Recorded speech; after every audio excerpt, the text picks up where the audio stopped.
तर हे तुम्ही पहा, फणसवाडीची मस्त वेस त्यांनी बनवलेली आहे. ऐतिहासिक ठिकाणी आल्यासारखंच वाटतंय. अरे बाप रे, हमको दूसरा वाला भी कटहल मिला है। घर काढते आणि मग ते शेजारच्या बाईला द्यायचे. आता तुम्ही पण आम्हाला थोडस सांगा, हे कसं आहे नेमकं, तुमच्या डोक्यात ही कल्पना कशी आली होती काय? सीताफळाची मस्त बाग आहे आणि छोटे छोटे त्याला असे सीताफळ पण आलेले आहेत. जय शिवराय मंडळी. आज आम्ही आहोत फणसवाडी या ठिकाणी, म्हणजे चासमध्ये, चास जवळ चिकूचीवाडी, फणसवाडी असं तुम्हाला रस्त्याच्या कडेला दिसेल. तर फणसवाडी हा जर विचार केला तर म्हणजे मी पण फर्स्ट टाइमच चाललो तिथं. काय फणसच मिळतात की काय, नेमकं काय आहे ते आपण पाहणार आहोत. तर आपण जाऊयात पुढे. तर हायवे रोडला आल्यानंतरून रस्ता असा क्रॉस केला आपण की समोर तुम्ही पाहताय फणसवाडीचं तुम्हाला बोर्ड दिसेल. रस्ता थोडा सांभाळून क्रॉस करत जा. हे वरती पहा तुम्ही, फणसवाडीचा बोर्ड दिसन तुम्हाला, आणि तिथून तुम्हाला पाठीवरती दाखवतंय 500 मीटर अंतर आहे पुढं जायला. तर फणसवाडीकडं हा मस्त असा निसर्गरम्य रस्ता आहे. आजूबाजूला मस्त झाडी हिरवीगार एकदम, आणि ह्या रस्त्यातून आपण आतमध्ये चाललेलो आहोत फणसवाडीकडे. म्हणजे तुम्ही शेतावरती जर जेवण करण्याचा जर विचार करत असताल, शेतावरती जर तुम्हाला जेवण करायचं असेल तर पलीकडे पहा तुम्ही, सीताफळाची मस्त बाग आहे आणि छोटे छोटे त्याला असे सीताफळ पण आलेले आहेत. कंपाऊंड मध्ये आहे, त्याच्यामुळे तुम्हाला चोरण्याचा जर मोह झाला असेल तर तो मोह तुम्हाला आवरावा लागेल. आणि शेतावरती जेवणाचं जर तुमची इच्छा असेल, शेतावरती जर जेवण करण्यासाठी जाण्याची इच्छा असेल, तर फणसवाडी हे त्या ठिकाणी तुम्हाला बेस्ट ऑप्शन आहे. तर असं आहे फणसवाडीचं चास ठिकाण. तर हे तुम्ही पहा, फणसवाडीची मस्त वेस त्यांनी बनवलेली आहे. ऐतिहासिक ठिकाणी आल्यासारखंच वाटतंय. अरे बाप रे, म्हणजे मी पण फर्स्ट टाइम आलो या ठिकाणी. तुम्ही समोर पहा, ते मस्त फार्म हाऊस आहे फणसवाडीचं. आणि हा, खरंच तिथं फणस आहेत, म्हणजे फणसाची भरपूर झाडं या ठिकाणी आहेत.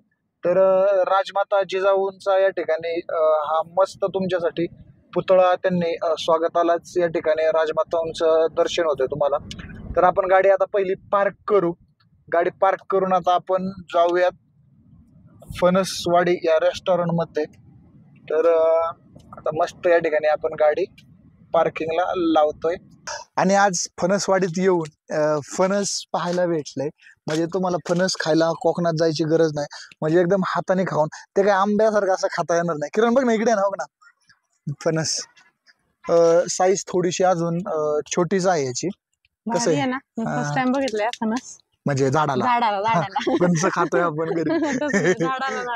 म्हणजे कोकणात गेलं ना तर ते फणस दिसतात, पण तोडता येत नाही, कारण ती थोडीशी हाईट त्यांची जास्त असते, वरती असते झाडांची हाईट. तर इथं बघा तुम्ही, हे बघा, इथून त्याचा हा घेरा सुरू झालाय, म्हणजे इथून एक फणस लागलाय त्याला, असं ते खाली आलंय.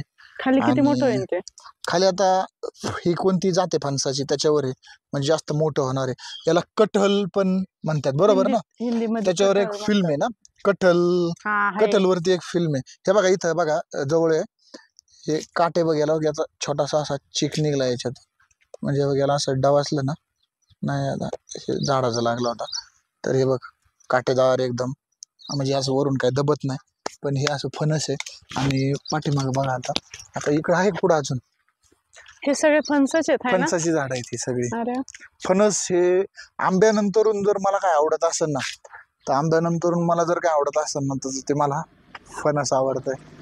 तर हे पहा पाठीमाग गाड्या पण येतात, एक गर्दी जबरदस्त सुरू होती. तर आज रविवार आहे, आणि रविवारचा तुम्ही जर एक चांगला बेत केला तर तुम्ही फणसाला एकदम, म्हणजे फणसाला म्हणण्यापेक्षा फणसवाडीला येऊन तुमचा हा बेत भारी ठरू शकतो. एकदम मस्त पैकी जेवणाचा, निसर्गरम्य वातावरण आहे, सुंदर असं गार्डन पण आहे, फणसाची बाग पण आहे. आणि वरती पाहतो मी आता, एकदम वरती पाहतो मी आता, अट्रॅक्टिव्ह आहे, भारी वाटणार इथे येऊन. म्हणजे जेवणाचा आनंद डबल टिबल चारपट होईल.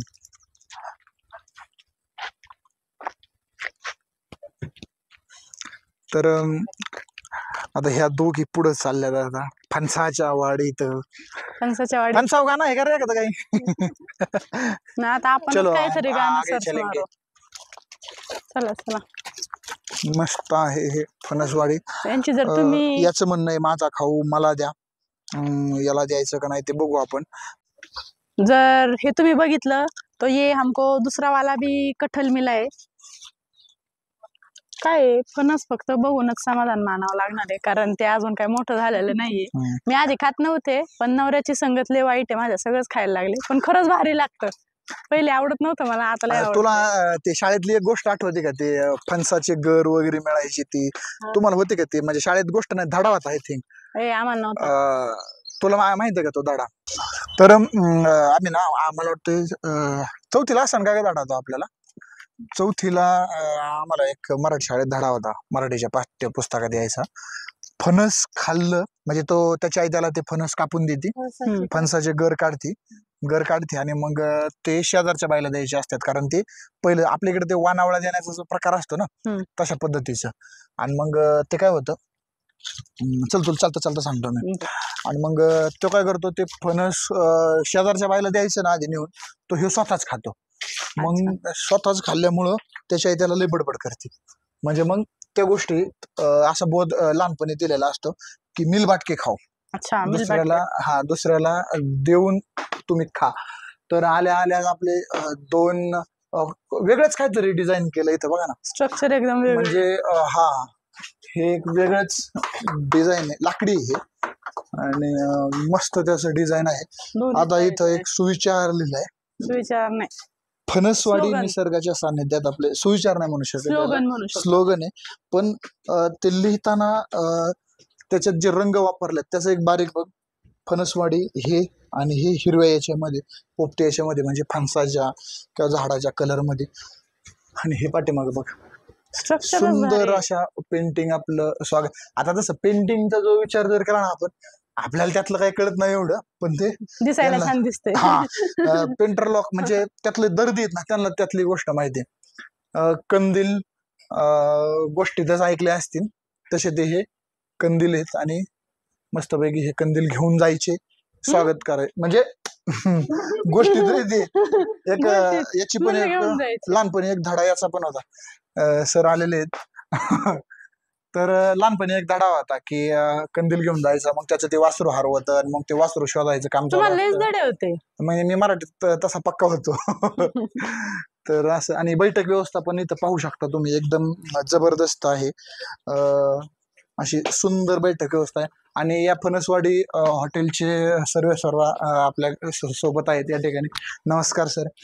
तर आज तुम्ही आम्हाला या ठिकाणी बोलवलं, त्याबद्दल सर्वात पहिलं तुमचं आम्ही आभार मानतो. आणि आज या ठिकाणी आल्यावरच कळलंय की नेमकं काय सिस्टीम आहे काय नाही. आता तुम्ही पण आम्हाला थोडंसं सांगा, हे कसं आहे नेमकं, तुमच्या डोक्यात ही कल्पना कशी आली होती काय?